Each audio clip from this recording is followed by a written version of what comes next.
of his enormous economic empire. At 302 metres, the Kingdom Centre is the tallest building in the Middle East and Europe, and is one of the tallest in the world. There's a morbid local joke that the hole at the top of Waleed's tower is for avoiding aircraft.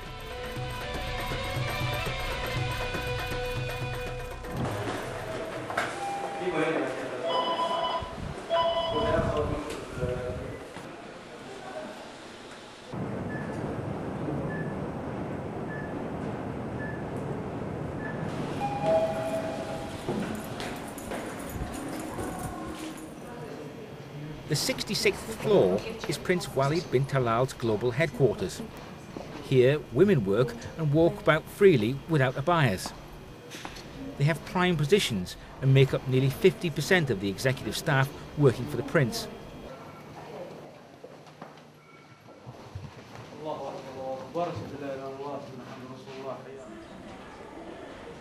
The Prince's wealth is valued at $24 billion.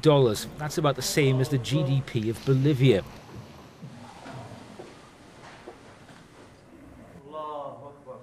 The Prince has the wealth equal to many countries, and didn't accumulate it, as you would expect, from oil, but from investing in huge multinational corporations all over the world.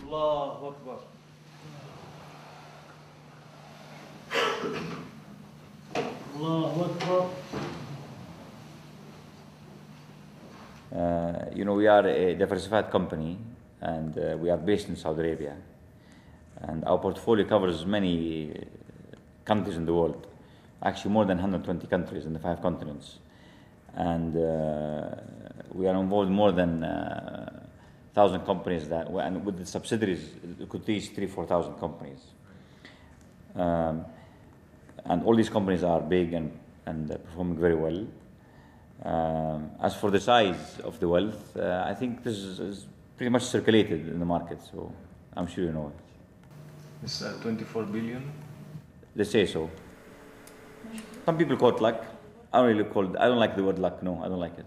My father gave me $30,000 in 1980. That's when the whole story began.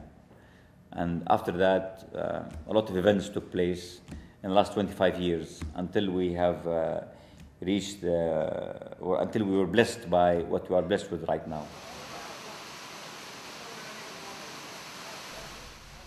Prince Walid suggested we continue our conversation at his base, where he likes to work and make important decisions. It's in the desert.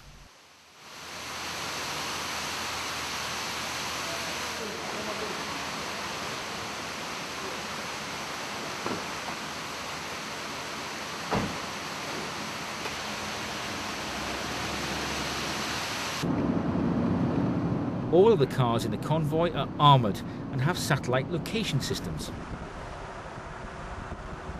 Walid watches the international stock markets on the way from the satellite TV in front of him. He's always accompanied by his personal doctor and his personal technician, an Englishman who is ready to solve any connection and communication problems. They say that the Prince is the only investor in the world who can pay $1 billion in cash at any moment, if the opportunity is that good.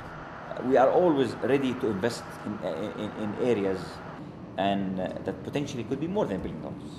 We can invest in 1, 2, 3, 4, 5 billion, no problem. But we are very conservative. We do our homework very thoroughly. We don't invest in areas that are risky.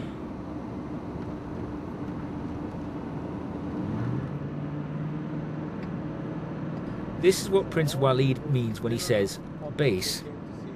Huge facilities spread out in the inhospitable desert.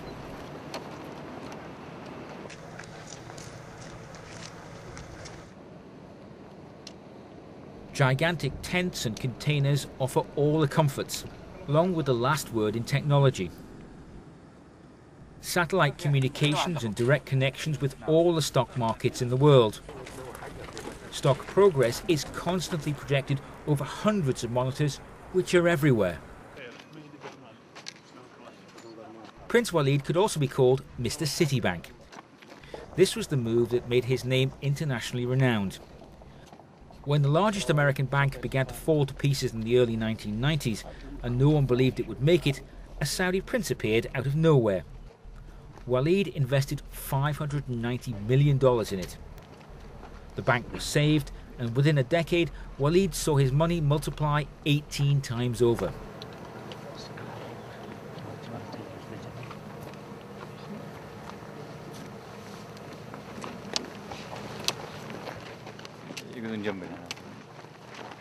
Today, Walid has guests, 1,000 of them. Simple peasants that need help, tribal chiefs, priests, and even military officers have asked to see him. The most important of these will dine with him.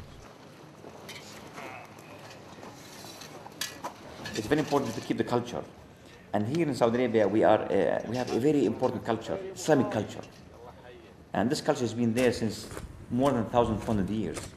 And it's very important to keep it and maintain it, yet be incorporated into the national community, yet be incorporated into the globalization process, yet be incorporated into the modernization process. We are balancing between Islamic tradition that are very important, yet you have to modernize and enter the 21st century. We have to have our voice heard, because some people at the right who are really extremists just scream, shout with high voices. We will not scream and shout.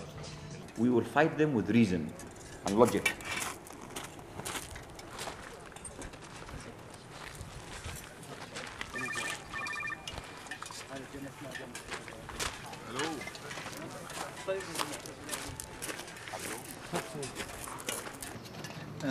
Yes, as you know, in Citigroup, in New Scope now, yes, we have around $1 billion there.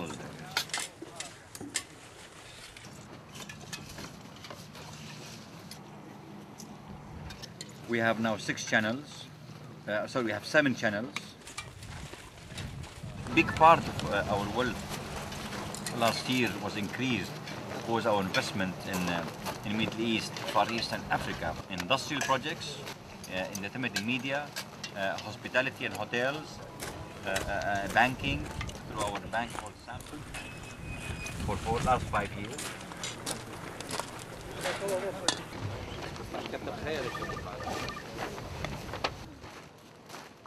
Walid is a member of the royal family.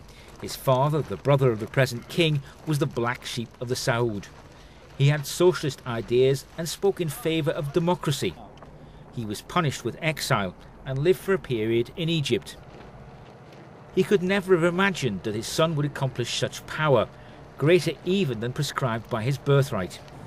When this tremendous act of terrorism took place in America, we felt, me as being the biggest investor in New York, I thought that I should really participate in alleviating the pressure on the families that were hit by that crime.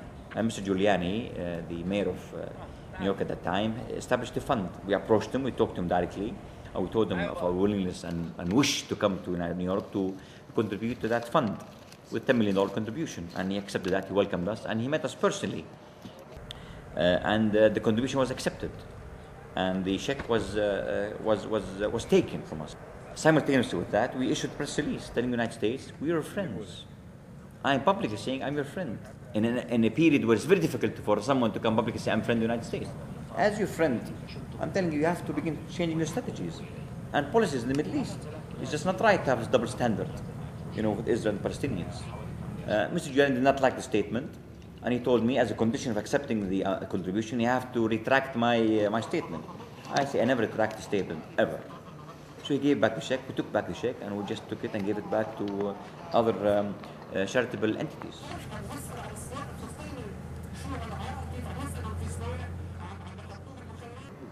As a member of the royal family and as a Bedouin, Walid must accept his guests now one by one. Overlooking the protocol, he invites the only woman here, Anastasia from our group, to sit beside him. The guests have already formed a line to see him. Each of them holds his request written on a piece of paper, an allowance, a favour, or an amount of money. They deliver them personally.